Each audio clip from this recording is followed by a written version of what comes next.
Welcome to the Middlesex Moments radio show. I'm Dr. Anna Wasesha, the president of Middlesex Community College, and joining me today is Ben Boutaugh. Ben is on the faculty here in our business program, but he has an interesting background because he's also a lawyer and he grew up in Middletown. So why don't we go way back to your childhood and if you would tell me and our listeners what it was like to be a kid in Middletown. Well, it was a while back. I grew up in Middletown in the late 70s, early 80s. I had lived here for approximately 18 years of my life full-time. You know, it was a nice suburban town. I played local Pop Warner football. I was in the baseball, little leagues as well, and it was a nice place to grow up. There was always some stuff to do. A lot of kids in the neighborhood that you could play with. I went to high school down the road, Xavier. I spent 4 years there and graduated in 1987. And then from there, I ended up leaving town to go to Central Connecticut State University in New Britain. Once I left Middletown when I was around 18, 19, I really didn't come back until most recently. I moved just to the Higginham last year. And so somewhere in between going away to Central Connecticut, you also, and coming back here, you went to law school. I did. I spent 4 years at Central. I've got a BS in management. Then I started working at a number of different companies. I did some office supervisor work in the Hartford area. I worked for Anthem Blue Cross Blue Shield for a number of years. Down in North Haven, I was an analyst for institutional providers with pricing and helping them collect fees. During that time, I attained an MBA at the University of New Haven at nighttime. From there, I decided to go to law school, and I was contemplating doing it part-time or full-time, and I thought the rigors of that program really required me to do it full-time. So I went to Quinnipiac Law School in 1997 and graduated in 2000. And you practiced law for a period of time? I practiced law full-time for approximately 8.5 years at a general practice law firm in the New Haven area. I did a number of I focused on a number of different areas of law, primarily litigation. I represented plaintiffs, companies as well as individuals. I did workers' compensation work. I did probate work. I also did a lot of insurance law where I represented policyholders against the insurance company. Not too much criminal law, but I did a little of that as well as real estate. So what made you decide to come to Middlesex Community College? Well, during the last couple of years I was practicing full-time. I was doing adjunct work at Albertus Magnus College in the New Haven area. I was just doing a class here and there, and I started enjoying that. And then there was an opportunity to do some adjunct work here, so I did a few classes here. I was on the business advisory committee. It kind of fell into place as far as I was enjoying the teaching. I had really done a lot, and probably all the challenges I thought I could accomplish in the law I've done, at least I thought I did. And I just kind of segued into another career. So this is probably my fourth career. And, which is what they say. Right, it's classic. You know? right. Yeah, we're going to change careers many times. Right, and if you speak to most lawyers, I think a lot of lawyers in my generation are not so fixated where they're going to stay with the traditional law firm and stay there for 25, 30 years and retire. I think a lot of lawyers in my generation are looking for other challenges once they've done certain things about the area of the law. Yeah.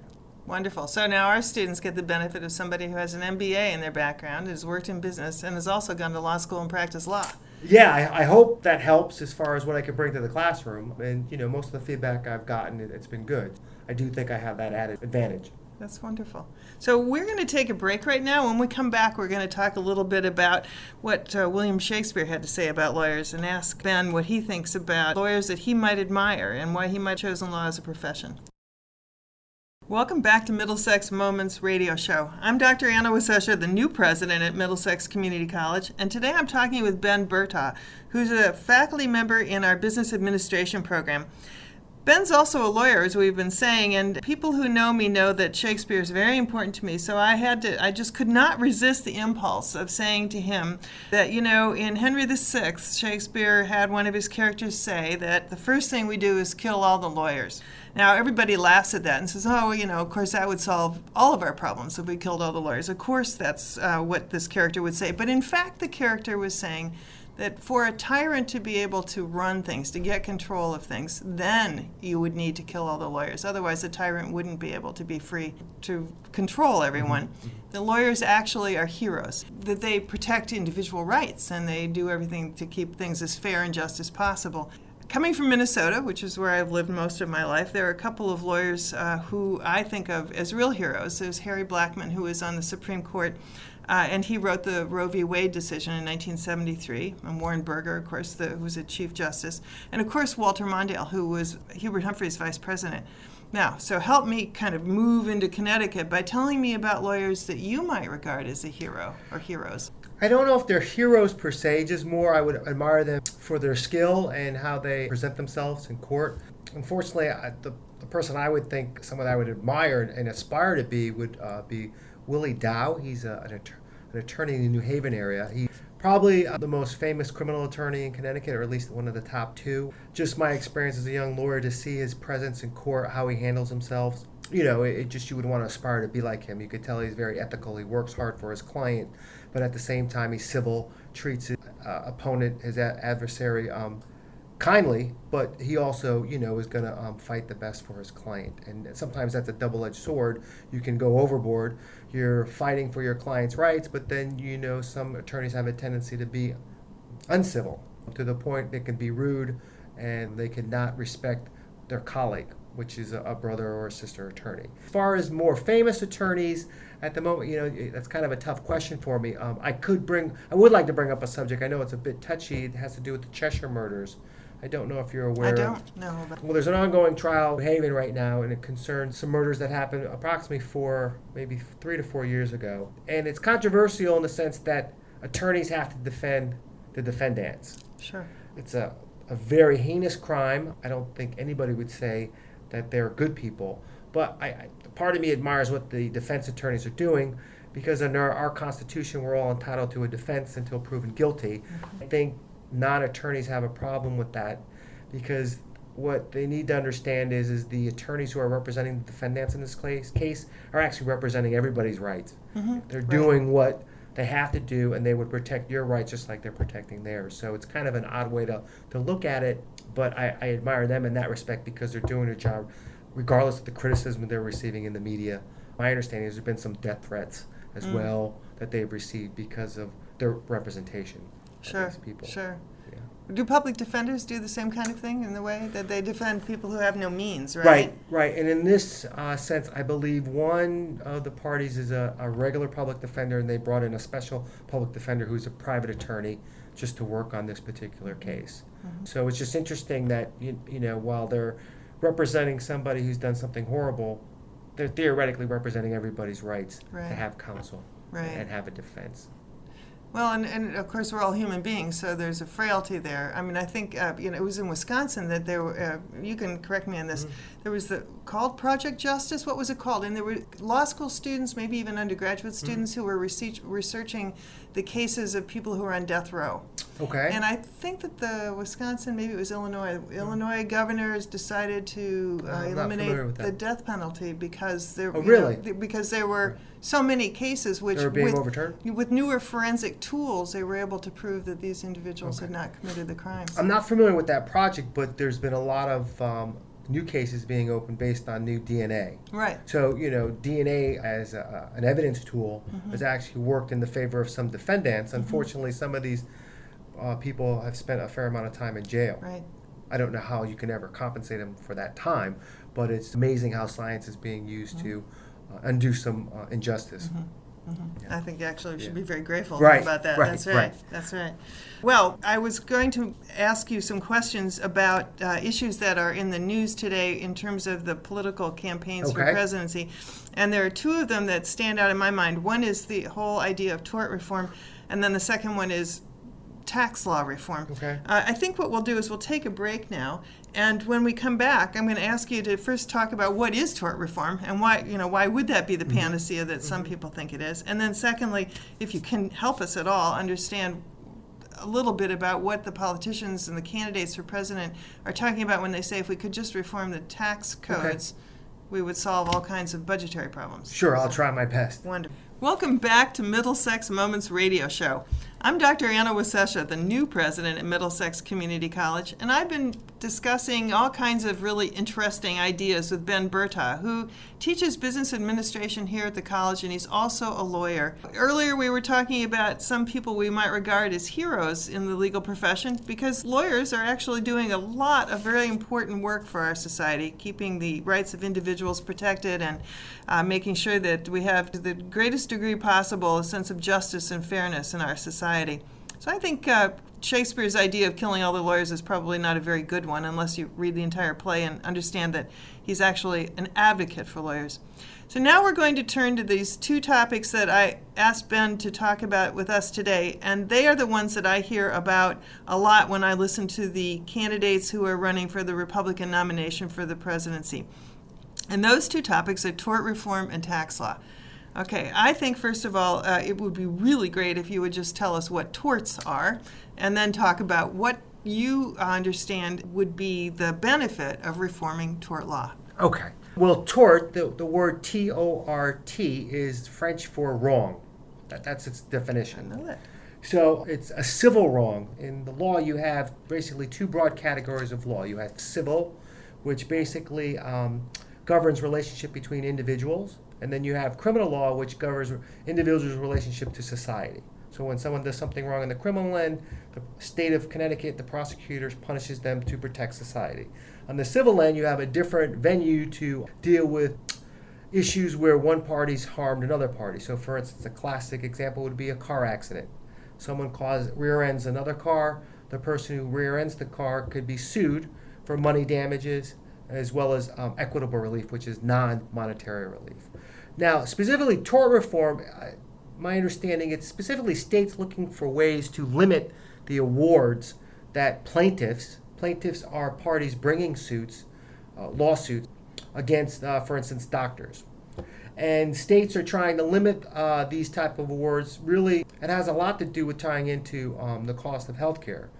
Supposedly, medical providers, to be insured, have to pay a sizable premium, and a lot of the argument is it's attributed to potential liability for being sued for tort, malpractice, medical malpractice. A classic example would be someone goes to the hospital, they have a surgical procedure, and once they close the party up, they leave a sponge or some type of metal object in the person. And in that case, the doctor, the hospital, and anybody who really was involved with the procedure could be sued for malpractice. So states are trying to limit the amount of the awards they're entitled to, compensation, compensatory damages, as well as pain and suffering. Pain and suffering is basically non-quantifiable damages. So maybe it's easier to distinguish between compensatory and pain and suffering. Compensatory would be your medical bills, lost wages, easy to quantify. Pain and suffering would be the amount of time you had to recuperate taking maybe medication for pain. It's not easy to quantify. So what's happened over a period of time is you've had large jury verdicts where juries have awarded plaintiffs sizable amounts of money, really more for the pain and suffering, okay, the non-quantifiable aspects of the damages. And in some rare circumstances, they've also paid punitive damages, which in some states can be double or treble, meaning double the amount of the verdict or 3 times the amount. And certain states are trying to eliminate punitive damages. They're also trying to eliminate or cap the amount of damages you can receive for pain and suffering. So what would be an example of the highest amount awarded for pain and suffering that you know about?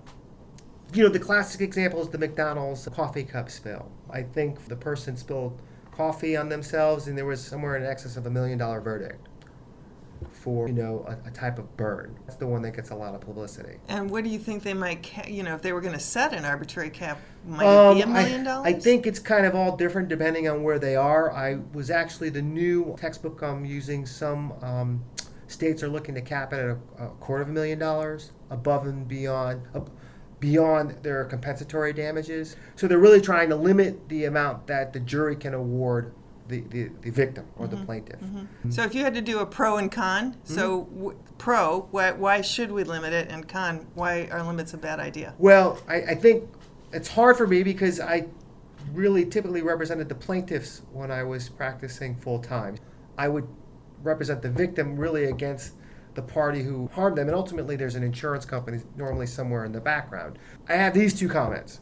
In most cases when the verdicts were really excessive and large. What I think most people don't understand, a jury awarded that money. So a jury is arguably a group of the local communities. They're supposed to be a group of your peers, the defendant as well as the plaintiff at a trial. If the jury is awarding the money, you can't blame the plaintiff's attorneys. It's your peers who are awarding you money based upon the evidence. So that's my first comment. For whatever reason, I think the media suggests that it's the plaintiff's attorney who is getting all this money. They're just presenting a case, and then ultimately it's up to the jury to decide what the person's entitled to. That would be my first comment. The other comment is the whole system is set up to deter certain behavior. Money damages are awarded either compensatory pain and suffering or punitive to deter behavior. If you, in this day and age, still have people doing negligent conduct, for example, leaving medical equipment within a person's body post-surgery, that's a problem. Sorry isn't enough. Sorry's not going to help you deal with recuperating for 6 months. And the only way, in most cases, these companies or the doctors or whoever the tortfeasor is, the wrong party, the only way the wrong party, the tortfeasor, can be made accountable in this system is to have to pay damages. So I would rather see it exist the way it is. Maybe I would be agreeable to coming up with maybe third party, or it's called alternative dispute resolution. Maybe there's other ways you can deal with not having it go to a jury, where you can go to a third party arbitrator or mediator maybe to facilitate the type of claims for certain type of claims, and that may limit some of the excessive jury awards. But another issue I think people don't understand is when a jury awarded, they give a verdict. In most cases, the defendant will appeal. And my experience has been when they appeal, unless you're ready to take it to the next level and go to another court after that, they typically will settle or resolve for some number less than what the jury awarded. So that kind of happens behind the scenes. Yeah. As you're saying this, I'm kind of curious, a lot of our law comes out of the Magna Carta and out of the British and the French systems. So in France and in England and Amsterdam and in Spain and all over Europe, for example, do they also sue people for damages, for pain and suffering, compensatory damages? Do you know? I can speak more to the English system. Historically, our system derived from England. We inherited their customs, and it's called their precedents, their judge-made law, when people came from the Mayflower, and then once we became an established settlement. So our system really comes from the English. They weren't even the United Kingdom at the time. They do award damages, but I think the big distinction there is their system. When you sue somebody, if you do not win, you have to pay the other side's attorney's fees. Oh, wow. Which kind of is a built-in mechanism Right. to really say if you're going to bring a claim, it should have merit. That doesn't exist here in our system for probably any number of reasons. I think probably the biggest reason would have to do with socioeconomic scenarios where people who don't have money would not choose to exercise their rights under the law, and I don't think that's fair. As far as the civil systems in France, Spain, and Germany, I'm not quite sure. They're slightly different. They're based on the Napoleonic Code, and they follow more of a code of basically statutes, and the judges have a lot less discretion than a judge in the British system or our system would have. I was just asking that because, people tie tort reform to a macro way of improving the American economy, to some degree. Although, it's very complicated, obviously, because individuals and insurance companies and plaintiffs also are very involved with that. Sure. But just on a macro level, would our economy run more smoothly if this concern about making errors and mistakes were not going to be so expensive? That's a good question. I look at it this way. Has our society become too litigious? And I think that's maybe what we're getting at. Right. I would think so. So, for instance, on campus here, I'm dumbfounded why we don't have more athletic clubs or sports. And what I hear through the grapevine is it's because of liability. Someone's going to get hurt. Someone's going to get hurt. When I was growing up here, I know they had a baseball team, they had a soccer team, and it's just sad that you can't have these activities or do certain activities because everyone has the fear of being sued. So in that respect, I would have to agree that, maybe not tort reform per se, maybe the court system could use something to eliminate more frivolous or questionable lawsuits. I think there has to be some type of ammunition in place that could punish or deter behavior, because if you take that away, I think individuals can be taken advantage of. Right. Actually, this, I was sort of thinking about my experience in. I lived for a semester in China with my husband. He was teaching Chinese and history. So we had a group of college students who were Americans and a 3.5-year-old daughter. So of course we were going around to playgrounds in China with her. This is in 1992, a long time ago. So things I'm sure have changed dramatically. But the playground equipment there was actually reminiscent of what I played on when I was a child. So everything was metal. There were chains everywhere. And I remember saying to a Chinese friend of ours, well, what happens if a child falls off and, cracks their skull? Because this looks pretty dangerous to me. And they would say that the parents would comment, well, they had a bad day. That's it. They had a bad day. They cracked their skull. Right. So you wonder, are we too sensitive to? Growing up, you were a kid growing up in Middletown. I'm sometimes astonished that I'm still alive at some of the stupid things I did. Getting in a wagon and riding down a hill into oncoming traffic, thinking that I would hit a gap and I'd be just fine, and I was.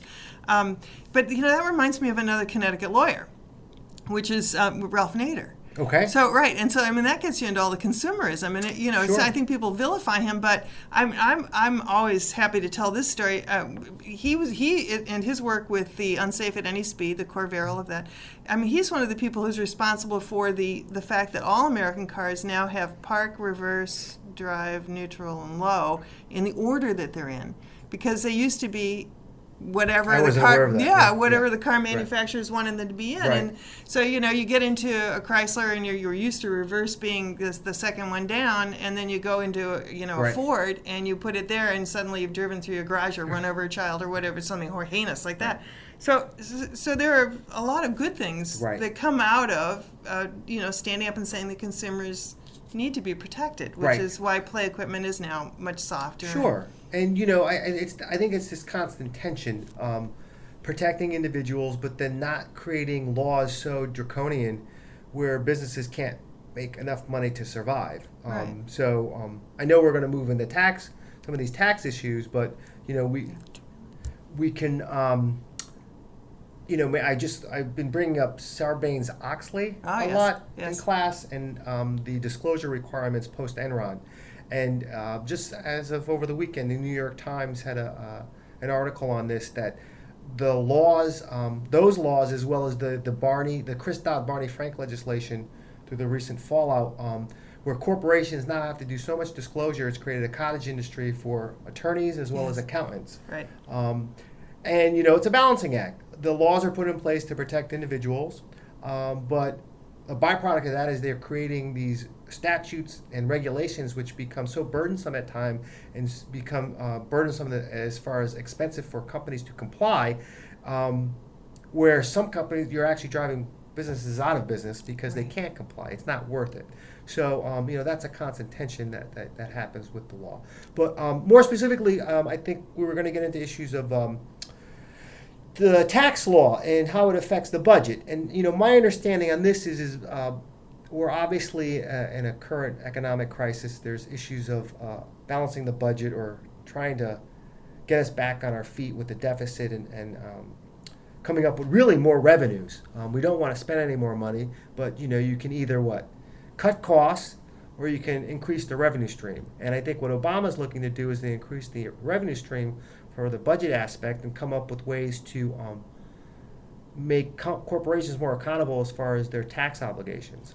And so I'm going to I'm sorry to say, I'm going to have to interrupt you Yeah. and ask you if you'll come back and talk to us about tax reform in another program. Because Sure. this half hour has absolutely sailed by in the blink of an eye. And so we have to call a close to this program. I want to thank you. Sure. This has been great. And I would love to learn more about tax reform. And I have a feeling we're going to hear about it nonstop for the next 14 months or so. So, Ben Boutaugh, you've got to come back. Okay, no problem. So this has been the Middlesex Moment Show, and I hope that if you're interested in learning more about Middlesex Community College after hearing the two of us chat about these amazingly important topics, you'll go to our website at mxcc.comnet, that's COMMNET.edu.